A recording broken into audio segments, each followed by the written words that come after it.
Hi Reddy's எனக்கு நம்ம ஜிம்மனோட ஃபனான romantic husband episode 1 R 2 தான் பார்க்க போகிறோம்.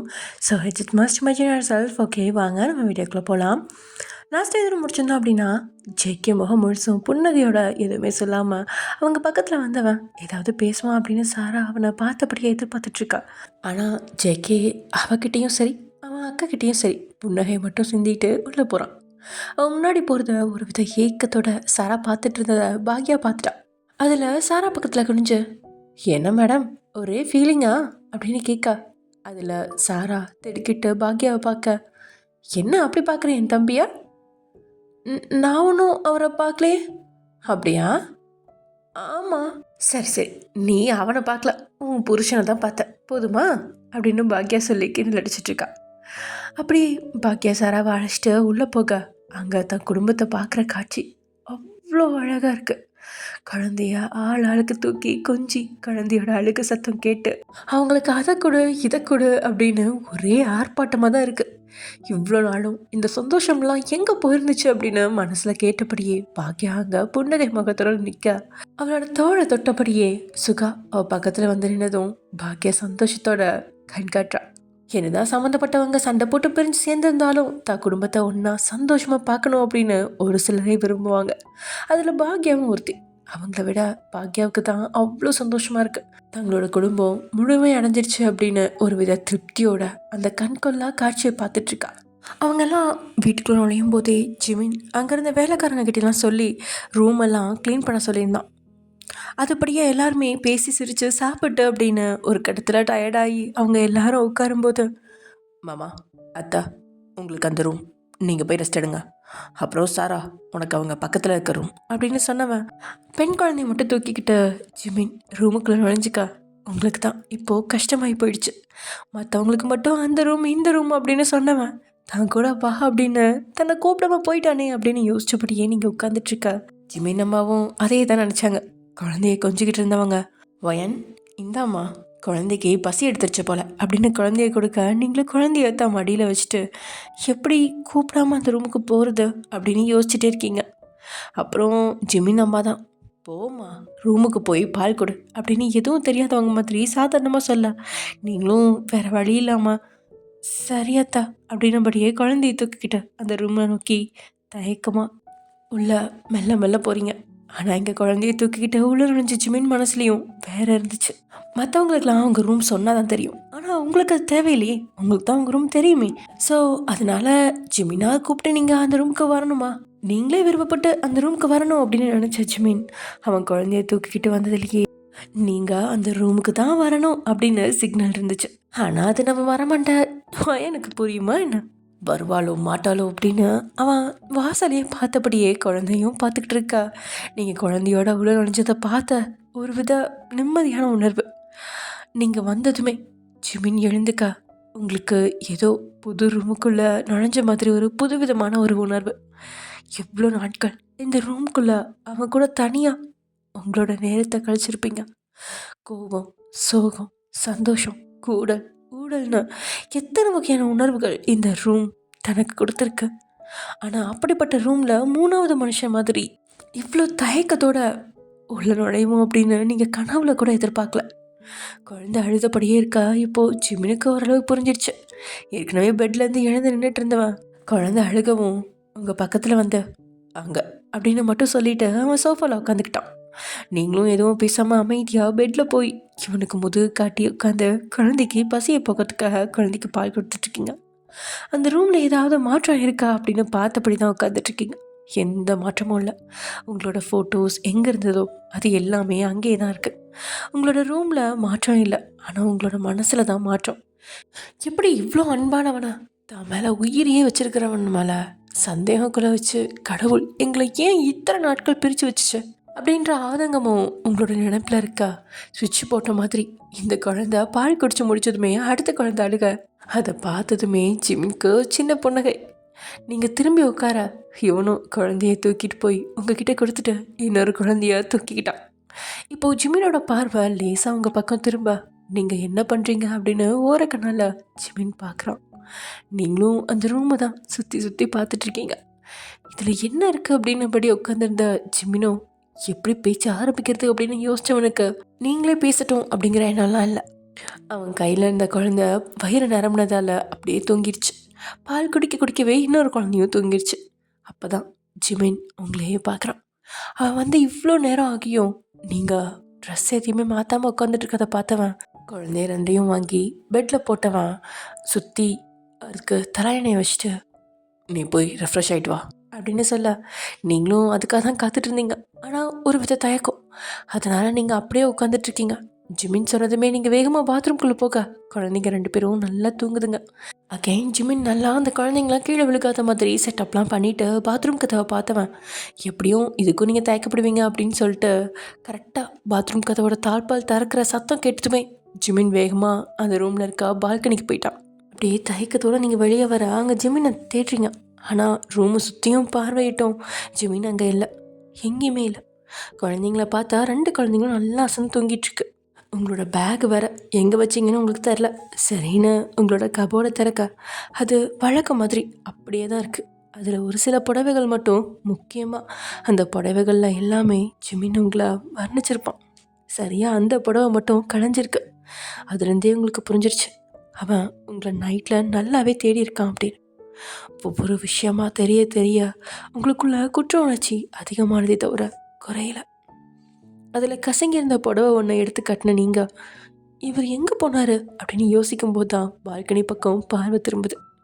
அங்கே ஒரு உருவம் நிற்கிறது உங்களுக்கு தெரியுது. குழந்தைங்கள ஒரு நிமிஷம் பார்த்துட்டு நீங்களும் பால்கனி பக்கம் போக அங்கே அவனும் அமைதியாக நின்றுட்டுருக்கான். நீங்கள் ஜிமின் கிட்ட போனதுமே உங்கள் மேலேருந்து வந்த அந்த வாசனையே அவனுக்கு தெரிஞ்சிருச்சு நீங்கள் வந்துட்டீங்க அப்படின்னு. இருந்தாலும் ஜிமின் திரும்பலை. தயக்கம் தயக்கம் தயக்கம் 2 பேர்த்துக்குமே அவ்வளோ தயக்கம். அதை முதல்ல யாரோட செறியுது அப்படின்னு தெரியல. அவன் பக்கத்தில் வந்து நின்னவ பால்கனியில் இருந்து அந்த கைப்பிடி கம்பியை பிடிச்சபடியே அவன் நின்றுட்டுருக்கிறத பார்த்து மெதுவாக அவளோட கையை அவன் கை மேலே வைக்க ஜிமின் தான் நிமிர்ந்து உங்களை என்ன அப்படிங்கிற மாதிரி பார்க்குறான். அவனோட பார்வையை சந்திச்சதுமே உங்களோட கண்கள் அப்படியே கலங்கிருச்சு. உடனே தலையை குனிஞ்சபடி நின்றுக்கிட்டே சாரி அப்படின்னு உள்ளே போன குரலில் கேட்க அதுக்கு மென்மையாக சிரிச்ச ஜிமினோ இட்ஸ் ஓகே அப்படின்னு சொன்னதும் உங்களோட கண்கள்லேருந்து கண்ணீர் இப்போ வழியவே ஆரம்பிச்சிருச்சு. இதெல்லாம் சதின்னு எனக்கு தெரியாது, தெரிஞ்சிருந்தா கண்டிப்பாக உங்களை விட்டு போயிருக்க மாட்டேன். ஏன் எதுவும் பேச மாட்டேங்கிறீங்க? என்ன பேசுறதுன்னு தெரில, ஆனால் நிறைய பேசணும். நீங்கள் என்ன மன்னிச்சிட்டீங்க தானே? நான் உன் மேலே கோவமாக இருந்தால் தானடி உன்னை மன்னிக்கிறதுக்கு. நான் தான் உன் மேலே கோவமாகவே இல்லையே. ஆக்சுவலாக இந்த கேள்வியை நான் தான் கேட்கணும். நீ என்ன மன்னிச்சிட்டியா? நீங்கள் என்ன ஏன் இப்போ என்ன கில்ட்டியாக ஃபீல் பண்ண வைக்கிறீங்க? உங்களுக்கு தெரியாதா? இப்போது உங்களோட கையை இறுக்கமாக பிடிச்சவன் என்னால் உன் சுச்சுவேஷன் அண்டர்ஸ்டாண்ட் பண்ணிக்க முடியுது வயன். நீ எப்படி ஒரு நிலைமையில இருந்தேன்னு எனக்கு தெரியாதா? எனக்கு உன் மேலே துளி கூட கோவம் இல்லை. சொல்லப்போனால் என் மேலேயும் தப்பு இருக்குது. உங்கள் மேலே எந்த தப்பும் இல்லை ஜிமின். தப்பு ஃபுல்லாக ஏன் மேலே தான். நான் எல்லாத்தையுமே தப்பாக அண்டர்ஸ்டாண்ட் பண்ணிக்கிட்டு இப்போ பாருங்க. நீ என்ன பண்ணுவ ஓயன்? மண்டபத்தில் நடந்த சண்டைக்கு அப்புறம் நீ என்கிட்ட பேசி பொறுமையாக புரிய வைக்க பார்த்த. நான் தான் புரிஞ்சுக்கல. அப்போவே புரிஞ்சிருந்தா இவ்வளோ பெரிய விஷயம் நடந்திருக்காது. ஆனால் நான் எப்படி உங்களை நம்பாமல் போனேன் ஜிமின்? இப்போ உனக்கு நம்பிக்கை வந்துருச்சா? ஏன் ஜிமின் இப்படி கேட்குறீங்க? இல்லை, இப்போ கூட அந்த விஷயத்த நான் உங்ககிட்ட எக்ஸ்பிளைன் பண்ணலையே, அதனால் கேட்குறேன். எப்படி நம்பிக்கை வந்துச்சுன்னு தெரியல. ஒருத்தர் மேலே தொடர்ந்து கம்ப்ளைண்ட் வந்துக்கிட்டே இருந்தா அவங்க மேலே இருக்கிற நம்பிக்கை அவங்க தப்பு செய்யலைனாலும் ஈஸியாக போயிடும். அது மாதிரி தான் உங்கள் மேலே தொடர்ந்து பழி சொல் வந்துகிட்டே இருந்துச்சு. நான் வந்து பார்க்கும்போது எல்லாருமே சொல்கிறதுக்கு ஏற்ற மாதிரி நீங்கள் இருந்தீங்க. நானும் நிதானத்தில் இல்லை, எல்லாமே நடந்து முடிஞ்சிடுச்சு. அன்றைக்கி நான் ரொம்ப ட்ரிங்க்ஸ் பண்ணியிருந்தேன் வயன். வீட்டில் யாருமே இல்லை. ரொம்ப ட்ரிங்க்ஸ் பண்ணி நடக்கக்கூட நிதானம் இல்லாமல் நம்ம ரூமில் இருந்து வெளியே வந்து வாமிட் பண்ணி அப்படியே தரையில் விழுந்து கிடந்தேன். அந்த பொண்ணு அப்போ தான் வேலைக்கு வந்திருக்கும் போல். முடிஞ்ச அளவு என்னை தொடாமல் தான் அந்த பொண்ணு எழுப்ப பார்த்துச்சு. முடியல. அதனால் வேறு வழி இல்லாமல் தான் அது என்னை தொட்டு தூக்கி ரொம்ப கேர்ஃபுல்லாக தான் தூக்குச்சு. எனக்கு அந்த போதையிலும் அது ஞாபகம் இருக்குது. தப்பான பொண்ணு தொட்டா எனக்கு தெரியாதா என்ன? அந்த பொண்ணு எனக்கு நல்லது தான் என் பண்ணுச்சு. யாரும் என் இப்போல்லாம் வாமிட்லாம் க்ளீன் பண்ணுவாங்க சொல்லு? அதெல்லாம் க்ளீன் பண்ணி எனக்கு குடிக்கிறதுக்கு ஜூஸ் போட்டுட்டு வந்து கொடுக்கும்போது தான் தவறுதலாக அந்த கதவு மூடிடுச்சு. நீ அந்த நேரத்தில் தான் வந்திருப்பேன்னு நினைக்கிறேன். அப்படி கதவு திறக்கும்போது நீ தப்பான எண்ணத்தில் பார்த்தா அது தப்பாக தான் தெரியும். அது மாதிரி தான் நடந்துருச்சு. ஆனால் எனக்கு நல்லது பண்ண பொண்ணை நீ அடித்து மண்டையை உடைச்சது எனக்கே ஷாக்காக இருந்துச்சு. என்னோடய ஒயின் இப்படி பண்ண மாட்டாளேன்னு. அதே நேரத்தில் அந்த பொண்ணுக்கு பிளட் நிறையா போயிட்டு இருந்துச்சு. அதனால தான் அந்த பொண்ணை தூக்கிட்டு போனேன். நீ அப்போ பேசின பேச்சு உண்மையாகவே என்னை ரொம்ப காயப்படுத்திடுச்சு ஒயன். அதனால தான் நானும் உன் பேச்சை கேட்க முடியாமல் ஆமாம் அப்படித்தானே சொல்லிட்டு போயிட்டேன். ஆனால் தப்பு தான், நான் பண்ணியிருக்கக்கூடாது ஒயன். உன்னை அந்த மாதிரி நேரத்தில் விட்டுட்டு போயிட்டேன்லாடி, என்னை மன்னிச்சிரு ஒயன். பிரசவ வலி எடுத்து நீயே ட்ரை பண்ணி ஹாஸ்பிட்டல் வந்தேன்னு அந்த டாக்டர் சொன்னாங்க. கார்லேருந்து இறங்கினதுமே உன்னோட பனி கூட உடஞ்சி நீ அப்படியே விழுந்துட்டேன்னு டாக்டர் சொன்னதை கேட்கும்போதே எனக்கு எப்படி இருந்துச்சு தெரியுமா?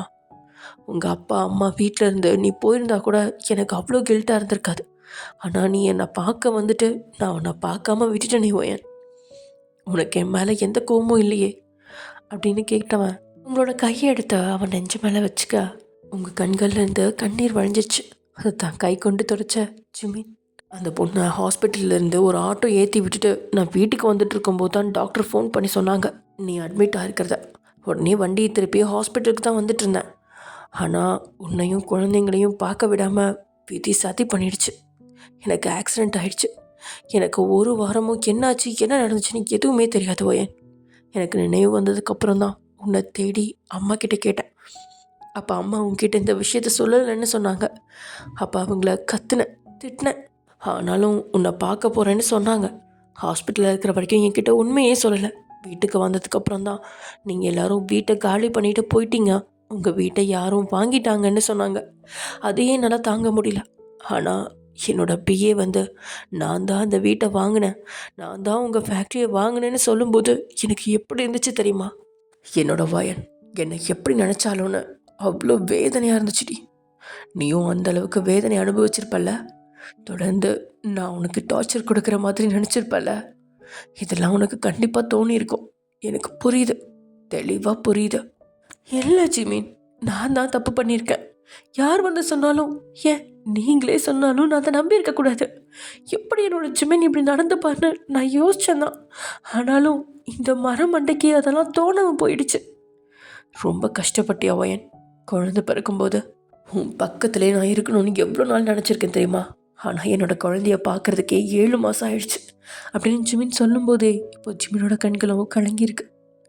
2 பேரோட மனசும் கனத்து தான் போயிடுச்சு நடந்த விஷயங்கள் எல்லாத்தையும் நினச்சி. சரிவா, குழந்தைங்க தனியாக இருக்காங்க அப்படின்னு சொன்னபடியே ஜிமின் பால்கனிலேருந்து உள்ளே உங்களை அழைச்சிட்டு போக அங்கே அழகாக தூங்குற தான் குழந்தைங்களோட அழகில் லயிச்சு போன ஜிமின் அவங்களோட தூக்கம் களையாத மாதிரி ஒரு சின்ன கொடுத்துட்டு அவங்க பக்கத்துலேயே உட்கார ரொம்ப க்யூட்டாக இருக்காங்கல்ல அப்படின்னு சொன்னவன். இப்போது உங்களை பார்க்க நீங்களும் நான் உங்களுக்கு சர்ப்ரைஸ் கொடுக்கலான்னு நினச்சேன் ஜிமின். நீங்கள் என்ன தப்பாக நினச்சிட்டிங்களா? எதை பற்றி சொல்கிற? எனக்கு புரியல. ட்வின் பேபின்னு உங்ககிட்ட நான் முன்னாடியே சொல்லலை. ஆமாம், ஏன் சொல்ல? அதான் சொல்கிறேன்ல, குழந்தை பிறக்கும்போது உங்களுக்கு தெரியணும்னு நினச்சேன். சரி, இவ்வளோ நாள் எங்கே இருந்தா, என்ன பண்ண, இது எல்லாத்தையும் எனக்கு நீ சொல்லி ஆகணும்.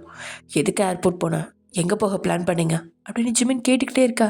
நீங்களும் இப்போது ஜிமினை தாண்டி ஜிமின் பக்கத்தில் வந்து உட்காந்துட்டு 2 குழந்தைங்களையும் பார்த்துட்டு அவனையும் பார்க்க அவனும் அழகா பொண்ணுகையோட குழந்தைங்கள யார் பார்த்துக்கிறது அப்படின்னு கேட்க, கொஞ்ச நேரம் மட்டும் நான் இப்படி இருக்கேன், நம்ம 2 பேருக்கும் சின்ன கேப் இல்லை பெரிய கேப்பே இருக்குது அப்படின்னு அந்த 2 குழந்தைங்களையும் நீங்கள் பார்க்க ஜிமின் அதை பார்த்து சிரிச்சவன், டோன்ட் வரி, நாளைக்கு அதுக்கு ஒரு வழி பண்ணிடுறேன் அப்படின்னபடியே நீங்கள் ஜிமின் பக்கம் திரும்பி அவனையே பார்த்துட்ருக்க. 2 பேரும் அப்படியே ஒட்டையும் ஒட்டாமலும் உட்காந்தபடி இருந்தவங்களுக்கு 2 பேரோட அருகாமையும் அப்படி ஒரு நிம்மதியை கொடுக்குது. இப்போ ஜிமின் உங்கள் தோள் மேலே கையை போட்டு உங்களை அவன் பக்கத்தில் நல்லாவே எழுத்துக்க. நீங்கள் இவ்வளோ மாதமும் எங்கே இருந்தீங்க, என்ன செஞ்சீங்க அப்படின்னு ஒவ்வொன்றா சொல்லிக்கிட்டே இருக்கீங்க.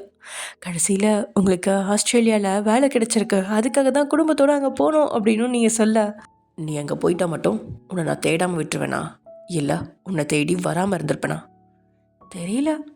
நீங்களாம் எங்களை ஏமாத்திட்ட மாதிரி நாங்கள் நினச்சிட்டு இந்த நாடே வேணான்னு கிளம்பி புது நாட்டுக்கு போய் செட்டில் ஆகலான்னு பார்த்தோம். அதுக்குள்ளே நான் உன்னை தூக்கிட்டு வந்துட்டேனா அப்படின்னு சொன்னவன் இப்போது உங்களோட முகத்துக்கு பக்கத்துலேயே தன்னுடைய முகத்தை கொண்டு வர நீங்களோ அப்படியே வெக்கத்தோட கீழே குடிஞ்சிக்கிட்டீங்க. அப்போ தான் அவன் கையில் இருந்த தழும்பை பார்க்குறீங்க. இப்போ அவனோட கையை பிடிச்ச அந்த தழும்பை தன் விரலால் தடவினபடியே, ரொம்ப அடிபட்டுருச்சா அப்படின்னு தவிப்படியே கேட்க, ரொம்பலாம் இல்லை, உயிர் போயிட்டு உயிர் வந்துருச்சு, அவ்வளோதான் அப்படின்னு ஜிமின் அசால்ட்டாக சொல்ல, அந்த ஆக்சிடெண்ட்டில் இவருக்கு ஏதாவது ஆயிருந்தா என்ன ஆயிருக்கும் அப்படின்னு யோசிச்சவங்களுக்கு கைகள் நடுங்கவே ஆரம்பிச்சிருச்சு. அதே சமயம் இங்கே, அம்மா என்னம்மா பலத்த யோசனையில் இருக்க போல அப்படின்னு பாக்யா ஜிமின் அம்மாட்ட சொன்னபடியே ரூமுக்குள்ளே வர, எனக்கு கவலையெல்லாம் யாரை பற்றி, என் பிள்ளைங்கள பற்றி தான். அதான் எல்லாமே சரியாயிடுச்சேம்மா. ஒரு பிள்ளையோட வாழ்க்கை சரியாயிடுச்சு, இன்னொரு பிள்ளையோட வாழ்க்கை. அம்மா, அம்மாடி, ஜேகே பற்றி தான் எனக்கு யோசனையாகவே இருக்குமா. என்னதான் இருந்தாலும் அவன் தாலி கட்டிட்டான், அந்த தாலி இன்னும் அந்த பொண்ணு கழுத்தில் இருக்க தானே செய்யுது. அப்போது அவ தானே என்னோட மருமக. இதை பற்றி பேசலாமா வேணாமான்னு ஒரே யோசனையாக இருக்குது. ஜிமின் பிரச்சனை இப்போ தான் சரியாக இருக்குது. இதை பேச போய் அவன் வாழ்க்கையில் ஏதாவது பிரச்சனை வந்துடுமோன்னு அமைதியாக இருக்கேன். இத்தனை நடந்தும் ஜேகே கிட்ட வயன் அப்பா பேசவே இல்லை பாத்தியா. அம்மா, எனக்கு தெரிஞ்சு நீ நினைக்கிற மாதிரிலாம் என்னால் நினைக்க முடியல. எல்லாமே உடனே நடந்துடாதுல்ல. அவங்களும் ஒரு மாதிரி கில்ட்டியாக ஃபீலிங்கில் இருப்பாங்க, வயனை ஜிமின் கிட்ட இருந்து பிரிச்சுட்டோன்ற மாதிரி. ஏன்னா ஜிமின் மேலே இப்போது எந்த தப்பும் இல்லைன்னு தெரிஞ்சிருச்சுல. அவன் ஒரே ஒரு தப்பு தான். அன்னைக்கு நம்ம ஜேகே தப்பு பண்ணியிருக்கான்லம்மா. நீங்களே சொல்லுங்கள், நம்ம வீட்டு பொண்ணுக்கு இப்படி ஒருத்தன் வந்து தாலி கட்டியிருந்தா நம்மளால் ஏற்றுக்க முடியுமா? எனக்கு எல்லாமே புரியுது பாக்கியா. உனக்கு புரிஞ்ச அளவு கூட எனக்கு புரியாமல் இருக்குமா சொல்லு. ஆனாலும் அவங்க 2 பேரையும் சேர்த்து வச்சுட்டா எனக்கு நிம்மதியாக இருக்கும். என்னோட கடமையில் ஒன்று பாக்கினா அது ஒன்றே ஒன்று தான். எதுக்கு அவசரப்படுறோமா? எல்லாமே நடக்கும்.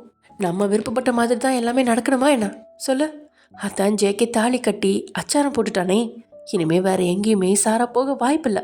நம்ம ஜேகேவும் இன்னும் படிச்சுட்டு தானே இருக்கான், படித்து முடிக்கட்டும் அப்படின்னு இவங்க பேசிகிட்டே இருக்கும்போது தான், நாங்கள் உள்ளே வரலாமா அப்படின்னு கேட்டபடியே உங்களோட அப்பாவும் அம்மாவும் குரல் கேட்க, உடனே ஜிமினம்மா எழுந்து, ஐயோ சம்மந்தி வாங்க, என்ன நீங்கள் இப்படியெல்லாம் கேட்டுட்டு நிற்கிறீங்க, வாங்க வாங்க. இங்கே முக்கியமாக நீங்கள் ஏதோ பேசிகிட்டு இருந்தீங்க போல், டிஸ்டர்ப் பண்ணுறோமா? ஐயோ அதெல்லாம் ஒன்றும் இல்லை சம்மந்தி, உட்காருங்க சம்மந்தி. இதை பற்றி ஹால்லே பேசலான்னு நினச்சேன் சம்மந்தி. ஆனால் நடந்த விஷயம் பற்றி உங்களுக்கே தெரியும், எப்படி பேசுறதுன்னு ஒரே தயக்கம். என்ன சொல்கிறீங்க சம்மந்தி? சாரா விஷயத்தை தான். ஜேகே மாப்பிள்ளைய நான் தப்பாக பேசிட்டேன், அதுக்காக உங்ககிட்ட மன்னிப்பு கேட்டுக்கிறேன் அப்படின்னு உங்களோட அப்பா கேட்க, ஐயோ நீங்கள் மன்னிப்பு கேட்க வேண்டிய அவசியமே இல்லை சம்மந்தி. நானாக இருந்தாலுமே அப்படித்தான் பேசியிருப்பேன். இதில் என் பையன் கோவப்பட்டது தான் அந்த இடத்துல தப்பு. இருந்தாலும் இப்போ என்னோட மாப்பிள்ளைன்றப்ப அவர் மனசுலையும் நான் பேசினது இருக்கும்ல. அதெல்லாம் இல்லைங்க, ஜேகே அதையெல்லாம் மனசுலையும் வச்சுக்க மாட்டான். நீங்கள் சொல்லுவீங்க சம்மந்தி, ஆனால் பசங்க மனசில் என்ன இருக்குன்னு எனக்கு நல்லாவே தெரியும். எல்லாரையும் கூப்பிட்டு வச்சு கண்டிப்பாக பேசுவோம். ஆனால் அதுக்கு முன்னாடி உங்ககிட்டயும் ஒரு வார்த்தை பேசிடலான்னு தான். உங்கள் மனசுலையும் என்ன இருக்குன்னு நான் தெரிஞ்சுக்கணும் இல்லையா? எதை பற்றி கேட்குறீங்க சம்மந்தி? இப்போது உங்கள் அம்மாவை பார்க்க உங்கள் அம்மாவோ கண்களை மூடி திறந்து சம்மதம் சொல்கிறாங்க. நாங்கள் இங்கேயே இருக்கிறது சரிப்பட்டு வராது, எங்களுக்கு இங்கே வேறு வீடு கூட இருக்குது, அதனால் நாளைக்கு நாங்கள் கிளம்புறதா இருக்கோம். என்ன சம்மந்தி இப்படி சொல்கிறீங்க? வந்து ஒரு நாள் கூட முழுசாக ஆகலை, அதுக்குள்ளே கிளம்புறத பற்றி பேசுகிறீங்க. இல்லை சம்மந்தி, சம்மந்தி வீட்டில் இருக்கிறது அது அவ்வளோவா நல்லா இருக்காது அப்படின்னதும் ஜிமின் அம்மா ஏதோ பேச வர, இருங்க நான் சொல்லி முடிச்சிட்றேன், அதுக்கப்புறம் நீங்கள் பதில் சொல்லுங்கள். என் ஃப்ரெண்டுக்கு இப்போ தான் ஃபோன் பண்ணி அந்த வீட்டை ரெடி பண்ண சொல்லியிருக்கேன். அதனால் நாளைக்கு காலையில் நான், வசந்தி, சாரா 3 பேரும் போகிறோம் அப்படின்னதும் ஜிமின் அம்மாவோட முகமே சின்னதாயிடுச்சு. அதை வசந்தியும் பார்த்துக்கிட்டு தான் இருந்தாங்க. நாங்கள் போயிட்டு ஒரு நல்ல நாளாக பார்த்து சொல்கிறோம், அப்போ மாப்பிள்ளையை அனுப்பி முறையான சம்பிரதாயத்தோட எங்கள் வீட்டுக்கு வந்து உங்கள் மருமகளை கூட்டிகிட்டு போங்க அப்படின்னதும் நொடியில் ஜிமின் அம்மாவோட முகம் மலர்ச்சியாக மாறுது. இதை பற்றி தான் உங்ககிட்ட நானே பேசணும்னு நினச்சிட்டு இருந்தேன் சம்மந்தி. எப்படி சொல்கிறதுன்னு தெரில, நீங்கள் மனசில் என்ன நினச்சிட்ருக்கீங்கன்னு தெரியாமல் இதோ பாக்கிய கிட்ட கூட அதைத்தான் நான் சொல்லிட்டு இருந்தேன் அப்படின்னு அவங்க சந்தோஷத்தில் சத்தமாகவே பேச, எதிரில் இருந்தவங்களுக்கும் அது சந்தோஷத்தை கொடுக்குது. ஏன்னா ஏதோ நடந்துருச்சு இல்லையா, இடையில நடந்த விஷயத்தில் அவங்க என்ன நினச்சாங்களோ, இதை தொடரணுமா அப்படின்னு நினச்சாங்களா, இல்லை எப்படி நினச்சாங்க அப்படின்னு ஒன்றுமே புரியல இல்லையா. இருந்தும் நம்மளோட கலாச்சாரப்படி தாலி கட்டிட்டா அவன் தானே கணவன், அது ஒன்றும் விருப்பம் இல்லாதவன் கட்டின தாலி கிடையாதே. உடனே தூக்கி போட ஜேகே மேலே சாராக்கும் விருப்பம்தான். அப்படி இருக்கையில் 2 பேரையும் சேர்த்து வைக்கிறதா சரியாக பட்டுச்சு. எனக்கு பூர்ண சம்மதம், நீங்கள் இப்போவே என் மருமகளை விட்டுட்டு போனீங்கனாலும் எனக்கு சந்தோஷம்தான் அப்படின்னு ஜிமின் அம்மா சொல்ல, அதை கேட்டு சிரித்தவங்க, நீங்கள் ஜிமின் மாப்பிள்ளை கிட்ட இதை பற்றி பேசுங்க. நாங்கள் காலையில் எல்லார் முன்னாடியும் முறையாக சொல்லிட்டோம். சந்தோஷம் சம்பந்தி, ரொம்ப சந்தோஷம் அப்படின்னதும் அவங்க 2 பேரும் கிளம்பி போக, இங்கே பாக்கியவோ இப்போ போதுமாம்மா, சந்தோஷமா, ரொம்ப சந்தோஷம்டி அப்படின்னு ஜிமின் அம்மாவும் பாக்யாவை கட்டிக்கிறாங்க.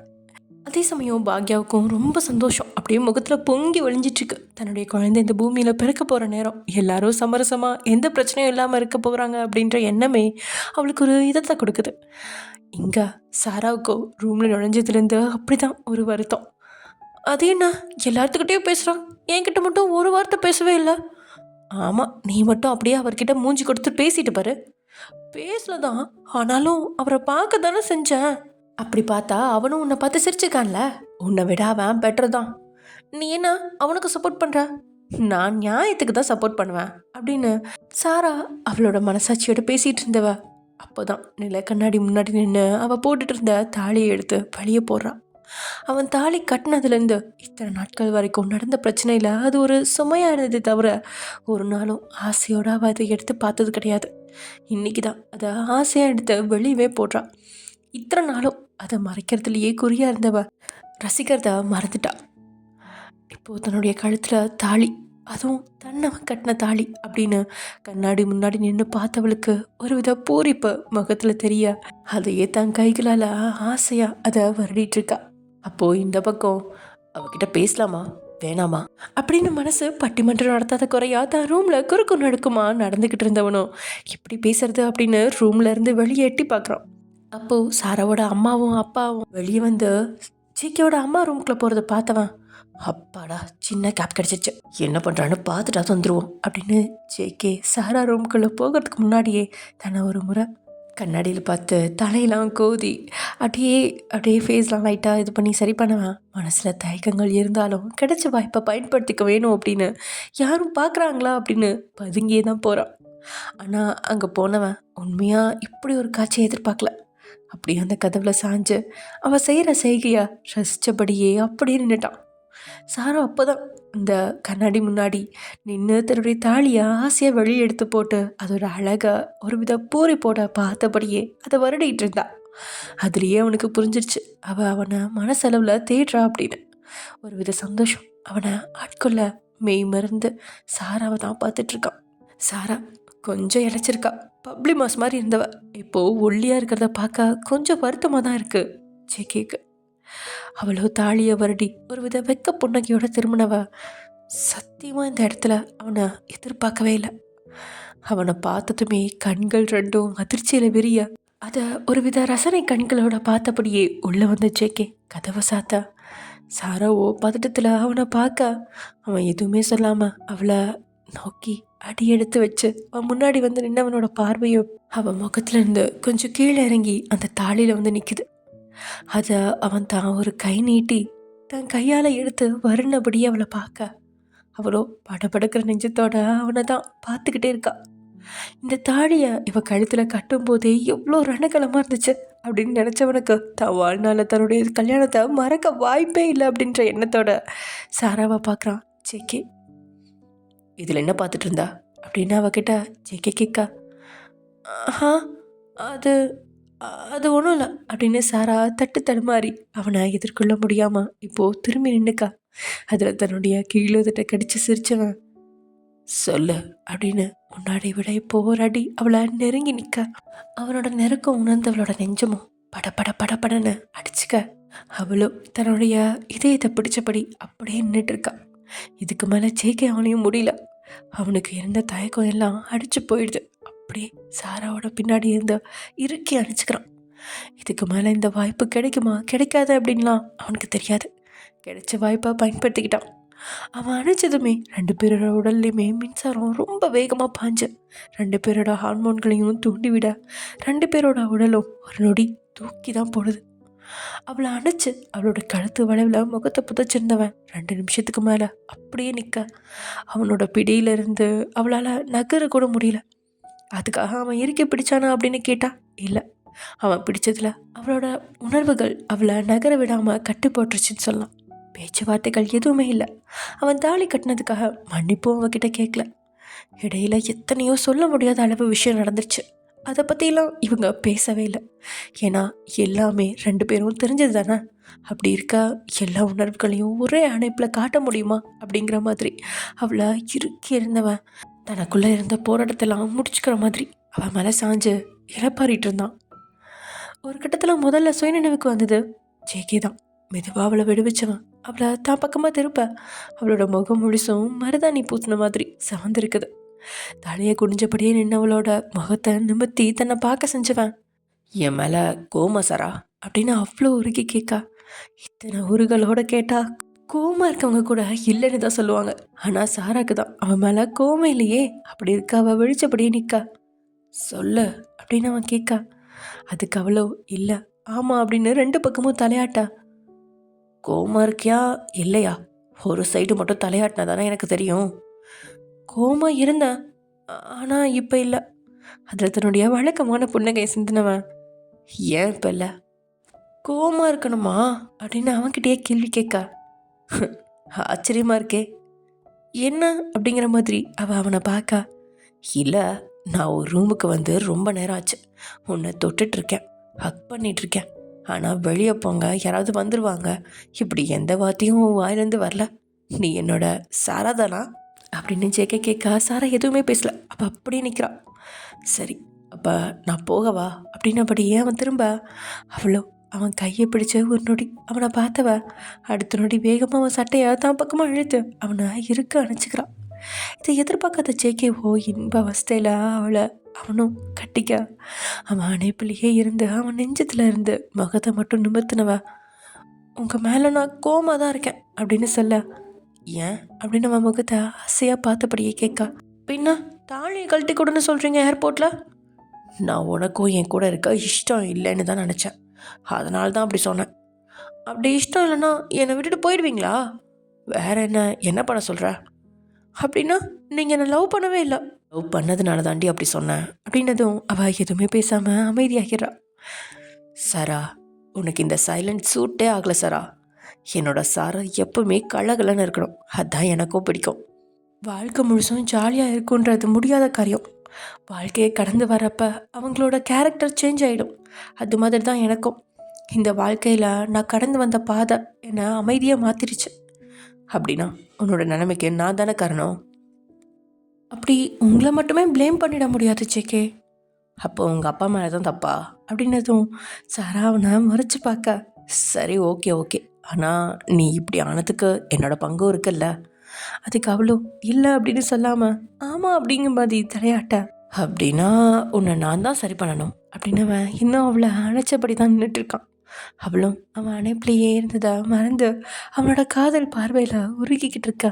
ஒரு கட்டத்தில் ஜேகே, சாரா நான் சொல்கிறேன்னு தப்பாக நினைக்காத அப்படின்னு அவன் மெதுவான குரலில் சொல்ல, அந்த கிசுகிசுப்பான குரலை அவளை ஏதோ செய்ய இருந்தும் சொல்லுங்க அப்படிங்கிற மாதிரி அவனை பார்க்க, உன்னோட உன்னோட அப்படின்னு 2 முறை அதையே அவன் சொல்ல அவ்வளோ அவனை சலிப்போட பார்க்க, எப்படி சொல்கிறதுன்னு தெரியல, என்னோட நெஞ்சில் ஏதோ இடிக்குது அப்படின்னு அவன் சொல்லி முடிக்கும் போதே ஒரு நொடி அவன் சொன்னதை புரியாமல் அப்படி நின்னவ அடுத்த நிமிஷம் பொறுக்கி ராஸ்கல் அப்படின்னு அவனை விட்டு பட்டுன்னு விலகி அவனுக்கு உதவி காட்டி நின்னுக்கா. ஏய் சாரா, உண்மையாகவே இடிச்சது, அதான் சொன்னேன். போதும் வாயை மூடுங்க, முதல்ல இந்த ரூமை விட்டு வெளியே போகிறீங்களா, யாராவது பார்த்துருவாங்க அப்படின்னு சொன்னதும் இப்போது ஜேகே முகத்துலேயோ அநியாயத்துக்கு பொண்ணுங்க அவளோட வழக்கமான டைலாக சொல்லிட்டா அப்படின்னு. இதுக்கு முன்னாடி எப்படியோ சாரா, ஆனால் இனிமே நம்ம இப்படி ஒரே ரூமில் இருந்தாலும் எந்த கேள்வியும் யாரும் கேட்க மாட்டாங்க, உங்கள் அப்பா அம்மா தவிர அப்படின்னு சொன்னபடியே அவன் அவளை நெருங்குற மாதிரி அவளுக்கு தெரிய பட்டுன்னு திரும்பி அவன் முறைச்சி பார்க்க, அவனும் பாவம் முகத்தை வச்சு, நீ என்ன அப்படி பார்க்குற, இப்போ தான் எல்லாமே சரியாயிடுச்சு அப்படின்னு ஜெயிக்க கேட்க. ஆமாம், எல்லாமே சரியாயிடுச்சு தான், நம்ம பிரச்சனை இன்னும் சரியாகலை, அதுவும் சீக்கிரம் சரியாயிரும்டி, அது சரியாகும்போது பார்க்கலாம், இப்போ நீங்கள் போங்க. சாரா, எவ்வளோ நாளாச்சு அப்படின்னு தான் ஒத்துட்ட தடவுனவன், ஒரே ஒரு இச்சை மட்டும் கூட, நான் போயிடுறேன். இப்போது அவளோட பார்வையோ பத்திரகாளியாக மாறிட்டு இருக்கு. அது சரி, எனக்கு அது இப்போதைக்கு கிடைக்காது போல் அப்படின்னு சலிச்சுக்கிட்டவன், நான் போகிறேன் அப்படின்னு வாசல் வரைக்கும் போக தயவு செஞ்சு போங்க அப்படின்னு அதுக்கப்புறம் வெளியில் யாராவது நின்னா என்ன செய்யறது அப்படின்னு யோசிச்சுட்டு ஒரு நிமிஷம் அப்படின்னு அவளும் கதவு பக்கத்தில் வந்து ஒரு நிமிஷம் இங்கே நின்னுங்க அப்படின்னு அவனை பக்கத்தில் நிறுத்திட்டு அவனை தாண்டி போய் கதவை திறந்து வெளியே பார்த்துட்டு முக்கியமாக அவளோட அப்பா அம்மா ரூமை பார்த்துட்டு தான் உள்ளே வந்தவ இப்போ நீங்கள் போகலாம் அப்படின்னு சொல்ல நான் நான் போகலாமா அப்படின்னு அவகிட்ட மறுபடியும் கேட்டவனோட பார்வை இப்போது அவள் கழுத்துக்கு கீழே போகுது. அப்போ தான் அவள் கீழே குனிஞ்சு அவளையே பார்க்குறா. அவள் போட்டிருந்த ஷர்ட்டோட மேல் பட்டன் ஓப்பன் ஆகிருக்கு. அது அவளோட அழகை அவனுக்கு விருந்தாக்கிட்டு இருக்கா. ஜேகே அதை பார்க்கணும் அப்படின்லாம் பார்க்கல. அவள் வெளியே யாரும் இருக்காங்களா அப்படின்னு கழுத்தை நீட்டி பார்க்கும்போது தான் அவன் அந்த அழகை பார்த்தான். அப்படி மூச்சை ஆகி போயிட்டான். அதை பார்த்தவனுக்கு ஒரு கணவனா அவனோட கண்ட்ரோல்லாம் கிழக்குறபடி தான் இருந்துச்சு. அவனோட பார்வை வேற எங்கேயும் போகாம அங்கேயே நினச்சி நிற்கா. குனிஞ்சு தன்னை பார்த்தவளோ வேகமாக கழுத்து மேலே கையை வச்சு பொறுக்கி அப்படின்னு அவனை திட்ட, சாரா உன்கிட்ட மட்டும் பொறுக்கியாக இருக்கிறதுல தப்பு ஒன்றும் இல்லடி. இன்னும் கொஞ்ச நேரம் இங்கே இருந்தா என் கண்ட்ரோல் என்கிட்டே இருக்காது, நான் வரட்டா அப்படின்னு சொன்ன ஜேகே. அவனை கோவமாக பார்க்கறதுக்கு முன்னாடியே பட்டுன்னு அவள் இதழ் மேலே தான் இதழ் பதிச்சு அவனோட முத்தத்தில் அவளை மூச்சு திணற வச்சிட்டான். ஒரு கட்டத்தில் சாராவே மூச்சு விட முடியாமல் அவன் மேலே கையை வச்சு தள்ள அவனும் தான் உதட்ட தொடச்சபடி அவளை குறுகுறுன்னு பார்க்க அவளோட முகம் கோபத்தில் சிவக்குதா இல்லை வெக்கத்தில் சிவக்குதான்னு தெரியாமல் குழம்புடவன் லவ் யூ சாரா உம்மா அப்படின்னு அதிர்க்கு வச்சு சொல்லிட்டு பட்டுன்னு அந்த ரூம்லேருந்து வெளியே போயிட்டான். அதே சமயம் இங்கே ரொம்ப நேரம் தன் மனசில் இருக்கிற ரணங்களை எல்லாம் மாறி மாறி பேசி ஒரு வித அமைதி ரெண்டு பேருக்கும் பிறந்ததுக்கப்புறம் தான் ரெண்டு பேரும் ஒரு நிலைக்கே போனாங்க. அவங்க தூங்கி 1 மணி நேரம் தான் இருக்கும். அதுக்குள்ளே குழந்தையோட அழுகுறல் கேட்டு உடனே ஜிமின் கண் விழிக்கல. அப்போ தான் படுத்தான் அப்படிங்கிறதால அந்த அழுகுறல் தொடர்ந்து கேட்டுக்கிட்டே இருக்கா. மெதுவாக கண் திறந்து அவன் பார்க்கும்போது 2 குழந்தையும் அழுதுகிட்டு இருக்கு. நீங்கள் ஒரு குழந்தைக்கு பால் கொடுத்துக்கிட்டு இன்னொரு குழந்தைக்கு பால் கொடுக்க முடியாமல் தடுமாறி தட்டிக்கிட்டு இருக்கீங்க. அதை பார்த்ததும் பட்டுன்னு எழுந்து உட்காந்தவன், நான் எழுப்பி விட்டுருக்கலாம் ஒயன் அப்படின்னு சொன்னபடியே பெட்டில் இருந்து ஆண் குழந்தைய கையில் ஏந்தி தட்டி கொடுத்து அவனுக்கு தெரிஞ்ச முறையில் அழுகையை நிப்பாட்ட ட்ரை பண்ணுறான் ஜிமின். ஆச்சரியம் என்னன்னா குழந்தை ஜிமின் கையில் போனதுமே அழுகை நிப்பாட்டிடுச்சு. அது உங்களுக்குமே ஆச்சரியமாக தான் இருக்குது. இது மாதிரி இந்த 7 மாதத்தில் எத்தனையோ தடவை நடந்திருக்கு. எப்பயாவது கொஞ்சம் சாப்பாடு ஏதாவது அந்த மாதிரி சின்ன குழந்தைங்களுக்கு கொடுக்க ஆரம்பிச்சிட்டிங்க. ஆனால் அந்த 6 மாதமும் சாப்பாடு கூட இல்லாமல் உங்களோட பாலை மட்டுமே 2 குழந்தைங்களுக்கும் சாப்பாடாக கொடுக்கும்போது அவங்க 2 பேரும் உங்களை படுத்தி எடுத்துருவாங்க.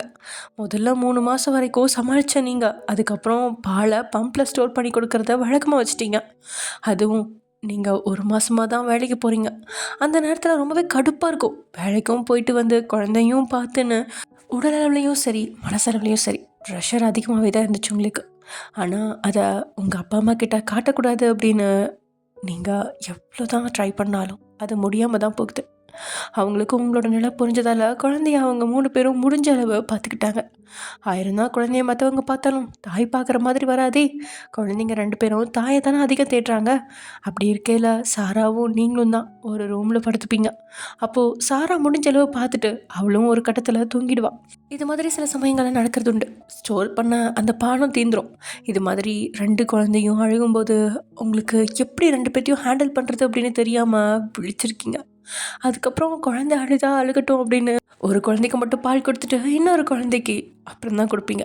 அதனால் இது உங்களுக்கு வழக்கமாக தான் இருந்துச்சு. நீங்களும் நல்லா தூக்கத்தில் தான் இருந்தீங்க. திடீர்னு குழந்தை அழுகவும் எழுந்து 2 குழந்தையும் நீங்கள் பக்கத்தில் போட்டு பால் கொடுக்க ஆரம்பிச்சிருந்தீங்க. அப்போது இன்னொரு குழந்தை அழுகிறத தட்டி கொடுத்தபடியே நீங்கள் பால் கொடுத்துட்ருக்கா பக்கத்தில் இருந்த ஜிமினை நீங்கள் மறந்தே போயிட்டீங்க. பட்டுன்னு எழுந்து கேட்கும்பொழுது தான் உங்கள் கழகத்துலேருந்து விழிச்ச மாதிரி அவனை பார்க்குறீங்க நீங்கள். அதுவும் ஜிமின் தூக்குனதுமே குழந்தை அழுகையை நிப்பாட்டினது ஆச்சரியம். ஏன்னா இது மாதிரி நேரத்தில் சாரா எத்தனையோ முறை குழந்தைய சமாதானப்படுத்த ட்ரை பண்ணியிருக்கா. அப்படி இருக்க குழந்தைக்கு தான் அப்பாவோட கதப்பு தெரியுது அப்படின்னு ஆச்சரியமாக தான் இருக்குது. அவன் குழந்தைய சமாதானம் பண்ணிட்டு உங்கள் பக்கத்தில் உட்காந்து உங்களையே பார்க்க நீங்களும் அவனுக்கு முதுகு காட்டி பால் கொடுத்துட்ருக்கீங்க. ஏனோ அது ஒரு இன்பமான உணர்வாக இருக்குது. ஒரு குழந்தைக்கு கொடுத்து முடிச்சதும் நீங்கள் முந்தானை எழுதி போட்டு திரும்ப எதுக்கு திரும்புகிற ஓயன் அப்படின்னு கேட்கவும் உங்களோட காது மடல்லிருந்து முகம் முழுசும் திடீர்னு புது ரத்தம் பாயிற மாதிரி ரெட்டிஷாக மாறுது. அவனுக்கு பதில் சொல்லாமல் திரும்பினபடியே குழந்தைக்கு பால் கொடுத்துட்ருக்கீங்க நீங்கள். அவன் அதை ஒரு வித ஆர்வத்தில் தான் கேட்டான். நீங்கள் பதில் சொல்லாமல் இருக்கவும் சொல்லுவாயன் அப்படின்னு ஜிமின் கேட்கா. இது என்ன கேள்வி, கூச்சமாக இருக்காதா? ஏன்கிட்டயா?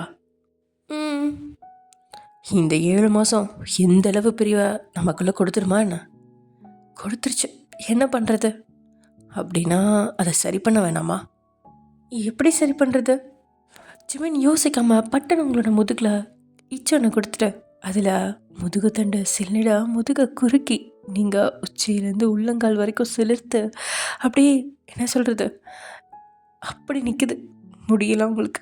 ஜிமின், என்ன பண்ணுறீங்க நீங்கள் அப்படின்னு நீங்கள் சினுங்களாக கேட்க, சரி அப்படின்னு நீங்கள் பால் கொடுத்துட்டு வர வரைக்கும் அமைதியாக இருந்தவன் நீங்கள் பால் கொடுத்து முடிச்சதுமே முன்னாடி கீழே இறக்கி விட்டுட்டா நீங்கள் ஜிமின் பக்கம் திரும்ப அவன் அதுக்காக தான் காத்திருந்த மாதிரி, சாரி வயன் அப்படின்னு கேட்க, நீங்கள் எத்தனை தடவை இதையே கேட்பீங்க?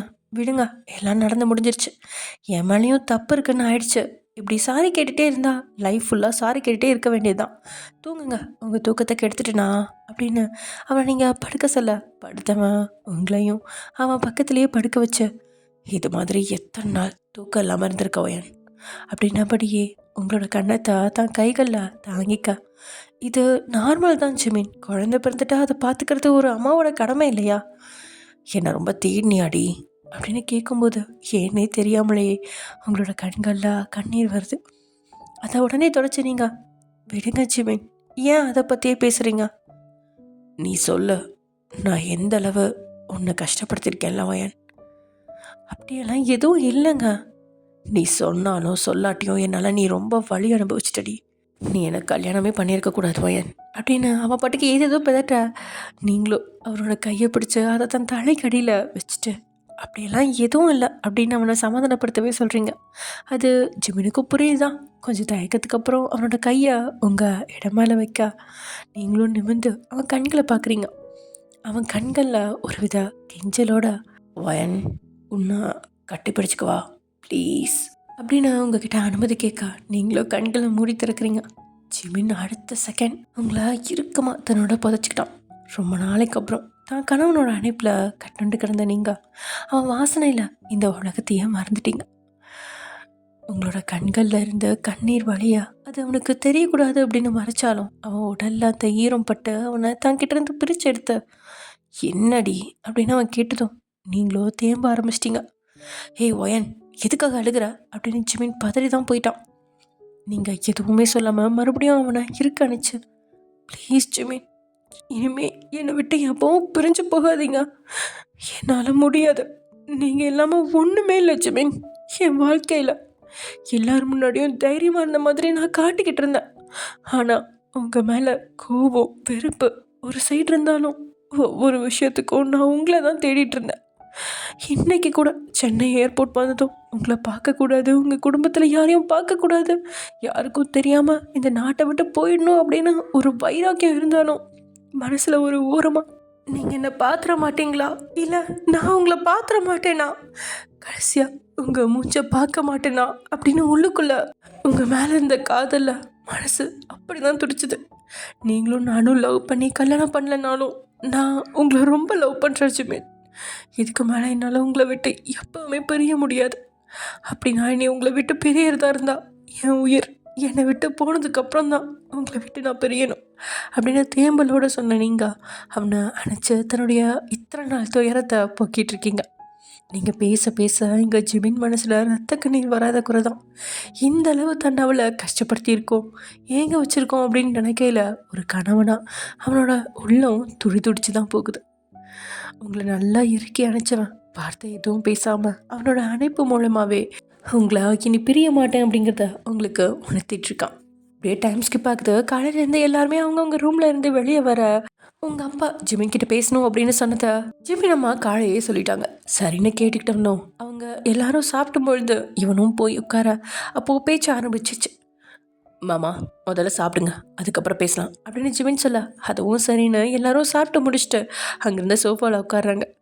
உங்கள் அப்பா ஜிமினை தான் பக்கத்தில் உட்கார வச்சவங்க அவனோட கையை பிடிச்சு, என்ன மன்னிச்சிடுங்க மாப்பிள்ள, உங்கள் மனசு காயப்படுத்துகிற மாதிரி நான் நடந்துக்கிட்டேன் அப்படின்னதும் ஜிமினுக்கும் அவ்வளோ குற்ற உணர்ச்சியாகி போகுது. இல்லை மாமா, நீங்கள் இப்படி பேசக்கூடாது. உங்கள் பொண்ணுங்களோட வாழ்க்கைக்காக உங்கள் குணத்தை நீங்கள் மாற்றிக்காதீங்க. உங்கள் மேலே தப்பு இல்லாத போது நீங்கள் எதுக்கு மன்னிப்பு கேட்கணும்? எனக்கு எங்கள் மாமா கெத்தாக இருந்தால் தான் பிடிக்கும் அப்படின்னு அந்த கடினமான சூழலை கொஞ்சம் இழகாக மாற்றுறான். எந்த ஒரு அப்பாவுக்கும் வர்ற கோவம் தான் உங்களுக்கும் வந்திருக்கு. அதில் எந்த தப்பும் இல்லையே. நான் தான் கொஞ்சம் ஓவராக ரியாக்ட் பண்ணிட்டேன். இல்லை மாப்பிள்ள, ஆயிரம் தான் இருந்தாலும் நான் ஜேகே மாப்பிள்ளையை அடிச்சிருக்க கூடாது அப்படின்னு மாறி மாறி அவங்க குற்றத்தை ஒப்புக்கிட்டு இருக்காங்க. பார்த்துட்டு இருந்தவங்க முகத்தில் அவ்வளோ புன்னகை தான் இருந்தது. இதில் ஜேகே வேற கண்களால் சாராவுடைய அப்பாவை கிண்டல் பண்ணிகிட்ருக்கா. அவளும் முறை போட அவனை பார்க்க ஜேகே சிரிப்போட க்யூட்டாக கண்ணடிச்சு அவளை சிவக்க வைக்கிறான். அதுக்கப்புறம் மாமனாருக்கும் மருமகனுக்கும் சமரசமாகி ஜேகே விஷயத்தை எல்லாரும் முன்னாடியும் சொல்ல இது ஜேகேக்கு பெரிய ஷாக்கு தான். கண்டிப்பாக இப்போதைக்கு நம்மளை சேர விட மாட்டாங்க. நம்மளை திரும்பவும் ஃபாரினுக்கு பேக் பண்ணிடுவாங்க. அங்கே போயிட்டு படித்து முடிச்சுட்டு அதுக்கப்புறம் தான் நம்ம லைஃப்பில் நமக்கு ஒய்ஃபே கிடைக்கும்லாம் நான் நினச்சிட்டு இருந்தேன். இது என்ன, என் மாமனார் எனக்கு கொடுத்த ஹார்ட் அட்டாக்காக இருக்குது அப்படின்னு ஜேகே அவன் நெஞ்சு தடவிட்டு இருக்கா. அவனோட மாமனார் டாலடியா சாராவை வீட்டுக்கு போய் அழைச்சிட்டு வரும்படி சொல்ல அவன் அநியாயத்துக்கு வைக்கப்பட்டு தான் போகிறான். எல்லார்ட்டையும் பேசிக்கிட்டே இருந்துட்டு ஜெய கிட்ட மட்டும் பேசாமல் இருந்தது உங்கள் அப்பாவுக்கே உறுத்துது. என்ன மாப்பிள்ள, உங்களுக்கு ஓகே தானே? உங்ககிட்ட நான் எதுவும் சொல்லன்னு உங்களுக்கு எதுவும் கோவம் இல்லையே? ஐயோ மாமா அப்படின்னவன் இப்போது உங்கள் அப்பாவோட காலிலே சாஷ்டாங்கமாக விழுந்தான்.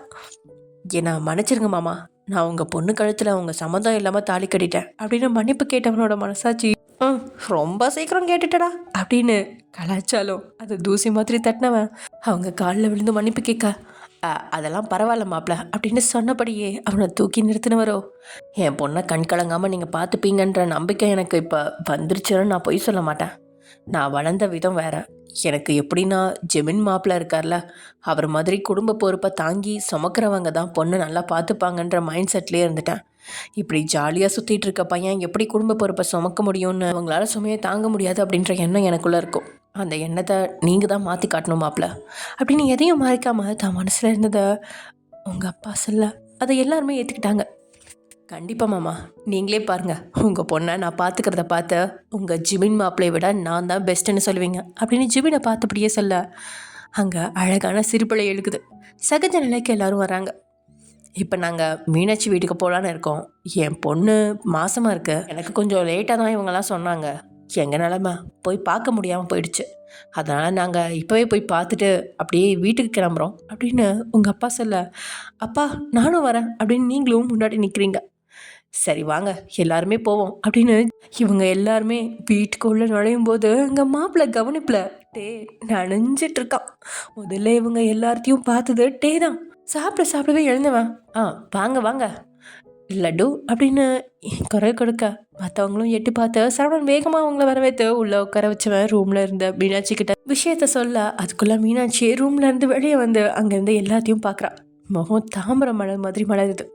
அம்மா, அப்பா, ஒயன், சாரா அப்படின்னு சந்தோஷ கூவலோட அவங்கள அணைச்சி அவங்க பாசமலையை பொழிய உண்மையில் அவங்களோட பொண்ணை இவ்வளோ நாள் பார்க்காம விட்டுட்டோமே அப்படின்னு அவங்களும் கண்ணீர் விட்டுறாங்க. மீனாட்சியும் கண்ணீர் விட்டுற அப்படின்னு பாச போராட்டம் தான் ஓடிட்டுருக்கு. அதுக்கப்புறம் உங்களோட குழந்தைய கையில் தூக்கி மீனாட்சி சரவணனும் கொஞ்சிக்கிட்டு இருக்கா. டேயும் லட்டும் ஒரு ஓரமாக நின்று அவங்கள பார்த்து சந்தோஷப்பட்டுட்டு இருக்காங்க. அப்போது நீங்கள் தான் டேயை பார்த்து இங்கே வாடா, ஏன் அங்கேயே நிற்கிற அப்படின்னு கேட்கா. வயன் எல்லாரும் இருக்காங்க, அவன் இந்த வீட்டோட மாப்பிள்ளை, கொஞ்சம் மரியாதையை தான் கூப்பிடேன். அட ஆமாம்ல, சாரி மாப்பிள்ள, சாரி, இங்கே வாங்க அப்படின்னதும் சரி பொண்ணே அவங்க பக்கத்தில் லட்டு அழைச்சிட்டு வந்துடான். டேய் இன்னும் குழந்தைய எனக்கு நீ காட்டவே இல்லை அப்படின்னு குறைப்பட்டுக்கிட்டான். உனக்கு இதெல்லாம் காட்ட செய்வாங்களா? ஏர்போர்ட்டில் பார்த்ததுமே குழந்தைய தூக்கி கொஞ்சம் வேணும் பார்த்தேன். குழந்தைய பார்த்தேன்னா சந்தோஷம் இருந்துச்சு. ஆனால் ஏர்போர்ட்டே போர்க்களமாக இருக்கும்போது அதுவும் அந்த நேரத்தில் குழந்தைய தூக்கியிருந்தா ஜிமின் சார்னா சுட்டு பொசுக்கியிருப்பார். இதுக்கு மேன் என்ன இழுக்கிற, நீ ஆச்சும் உன் ஃப்ரெண்ட் ஆச்சு, என்ன ஆளை விடு அப்படின்னபடி ஜிமின் நழுவ நீங்கள் தான் உங்களோட பெண் குழந்தைய எடுத்து லட்டுட்டே தம்பதிகள் கிட்ட கொடுக்க ரெண்டுமே பெண் குழந்தையா அப்படின்ட்டே ஆர்வத்தோடு கேட்கலாம். இல்லைடா, ஒரு பொன் குழந்தை ஒரு ஆண் குழந்தை. டபுள் தமாக்காவா அப்படின்னு சொன்னபடியே குழந்தைய கொஞ்சினவன் லட்டு ஆசையாக குழந்தைய வருடுறத பார்த்து ரெண்டு பேரும் புன்னகிச்சுக்கிட்டாங்க. கூடி சீக்கிரம் அவங்களுக்கும் இது மாதிரி ஒரு பிஞ்சு குழந்தை பிறக்க போகுது அப்படின்ற சந்தோஷம் தாங்க முடியல. சரவணன் மீனாட்சிக்கு அதே சந்தோஷம்தான். பிரிஞ்சிருந்த எல்லா குடும்பமும் ஒன்று சேர்ந்து சந்தோஷ கடலில் தத்தளிச்சிட்ருக்குது. இப்படியே டைம் ஸ்கிப்பாக மீனாட்சி வீட்டிலேருந்து கிளம்பி நீங்கள் உங்கள் வீட்டுக்கு போயிடுறீங்க. தென் உங்கள் அப்பா அம்மா எல்லாருமே அவங்களுக்கு தனி ஒரு வீடு இருக்குன்னு சொன்னாங்க இல்லையா, அந்த வீட்டுக்கு போயிடுறாங்க. நீங்களும் ஜிமினும் எல்லோரும் சேர்ந்து ஃபேமிலியோடு சேர்ந்து ஜேகேக்கோ சாராவை கேட்டு அவங்க வீட்டுக்கு போகிறீங்க. அண்ட் முறையாக எல்லாம் முடியுது. சாராவை ஜேகே வீட்டுக்கு கூட்டிகிட்டு வரான். அன்னைக்கே அவங்க 2 பேர்த்துக்கும் ஃபர்ஸ்ட் நைட்டும் வைக்கிறாங்க. ஜேகே ஆசையா தன்னோட சாராவை பார்க்க உள்ள நுழைய அங்கே சாரா அவனுக்காக காத்துட்ருக்கா. ஹே பட்டர் சிக்கன் அப்படின்னு ஜேகே கூப்பிட்டதும் சாரா அப்படியே அவனை நிமிர்ந்து பார்க்குறா. அவளோட கண்கள் உறைஞ்சி நிற்குது. என்னடி இப்படி ஷாக் ஆகுற? இல்லை, நீங்கள் இந்த பேர் வச்சு என்னை கூப்பிட்டு எவ்வளோ நாளாச்சு? ஆமாடி, அது ஆசையாக கூப்பிடுறது. இருந்தாலும் இடையில எவ்வளோ பிரச்சனைகள்ல நம்மளால் நிம்மதியாக இருக்கக்கூட முடியல. இப்போ தாண்டி எனக்கு நிம்மதியாக இருக்கு அப்படின்னு சொல்லி ஜேகே சொல்லிகிட்ருக்கா. சாராவும் ஜேகே பக்கத்தில் வந்து நின்றுட்டு அவனை ஹக் பண்ணிக்கிறான். அதில் ஒரு மாதிரி கேஸ் போய் இழுத்து விட்டவன், ஹே பட்டர் சிக்கன், இதுக்கு மேலே சத்தியமாக என்னால் தாங்க முடியாது செல்லம். இவ்வளோ நாள் நான் கண்ட்ரோல் பண்ணதே பெரிய விஷயம். வாடி தங்கம் அப்படின்னு சொல்லி அப்படியே சாராவை அள்ளைக்க தூக்கினவன் கொண்டு போய் பெட்டில் போட்டான். ஜேகேவும் கூடவே சாரா மழையை விழுகிறான். ஹே பட்டர் சிக்கன், என்னடி நீ இப்படி இழைச்சிட்ட? பப்ளி மாஸ் மாதிரி இருந்தா. இனிமேல் எங்கள் அம்மா சமைச்சு போகிறது நல்லா சாப்பிட்டு நல்லா பப்ளி மாஸ் மாதிரி மறுபடியும் மாறுறேன். முதல்லலாம் உன்னை கட்டி பிடிச்சா அப்படியே சாஃப்டான ஏதோ ஒரு தலைகாணி கட்டி பிடிச்ச மாதிரி இருக்கும். ஆனால் இப்போல்லாம் வெறும் எலும்பு தாண்டி தெரியுது. சரியா, இன்னும் 1 மாதம் தான் உனக்கு டைம். அதுக்குள்ளே நீ மறுபடியும் பழையபடி மாறணும் அப்படின்னு ஜேகே சொல்லிகிட்ருக்கா. போடா பொறுக்கி அப்படின்னு மறுபடியும் சாரா திட்டிகிட்ருக்கா. யா, அவ்வளோதான், ஹாப்பி என்டிங். சாராவும் ஜேகேவும் ஒன்று சேர்ந்துட்டாங்க. அண்டு இங்கே ஜிமின் அண்ட் வயனுக்கும் வந்து அழகான அந்த பெண் குழந்தைங்களா ஜாலியாக பார்த்துட்ருக்காங்க. இங்கே டேக்கும் வந்து ஒரு பெண் குழந்தைலாம் பிறக்கும். ஸோ டேவும் பயங்கர ஹாப்பியாக இருப்பான். அண்டு மீனாட்சிக்கு பையன் பிறப்பான். ஓகே, ஸோ இவங்களுக்கு, அதாவது சரவணனுக்கு பொண்ணு, மீனாட்சிக்கு பையன், அந்த மாதிரி. அண்ட் அவ்வளோதான் டியர்ஸ், இந்த ரொமான்டிக் ஹஸ்பண்ட் ஸ்டோரி முடிஞ்சிருச்சு. இதுக்கு ஸ்பெஷல் பார்ட்லாம் எதுவும் கிடையாது. ஆனால் ஏன்னா வந்து நம்ம எல்லாத்தையும் முடிச்சிட்டோம், இதுலேயே வந்து ஃபுல்லாக முடிச்சாச்சு. ஸோ இதுக்கெலாம் ஸ்பெஷல் பார்ட்ஸ் கிடையாதுடா, கேட்காதீங்க. லைக் ஒரு சில மூவிஸ், ஒரு சில படம், அதேமாதிரி ரெட் ஹஸ்பண்டும் நிறைய பேர் கேட்டுட்ருக்கீங்க இன்னொரு ஃபுல்லாக வேணும் வேணும் வேணும்ன்ட்டு. லைக் உங்களுக்கு வேணுங்கிறத நீங்கள் வந்து உங்களுக்கு எந்த மாதிரி தோணுதோ அதை நீங்களே உங்களோட இமேஜினேஷனில் ஃபில் பண்ணிக்கோங்க ப்ளீஸ் டியர்ஸ். ஏன்னா நம்ம நிறைய ஸ்டோரிஸ் பார்த்துருக்கோம், நிறைய படங்கள் பார்த்துருக்கோம். அது கடைசியில் முடிவடையாமே இருக்கும் இல்லையா?